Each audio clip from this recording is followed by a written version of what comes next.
প্রচণ্ড গরমে পুড়ছে দেশ। বৃষ্টির কোনো লক্ষণ নেই। মে মাসের শেষ দিক থেকে শুরু হয়েছে এই গরম, এখনো চলছে।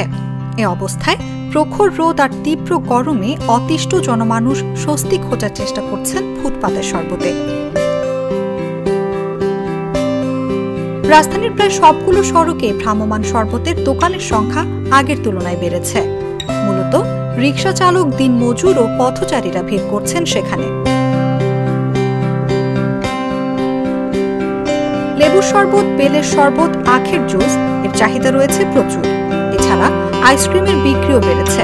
বিক্রেতারা সবসময় ব্যস্ত রয়েছেন শরবত বিক্রিতে। এইসব শরবত, জুস স্বাস্থ্যের জন্য ক্ষতিকর হলেও মানুষ তৃষ্ণা মেটাতে পান করছেন।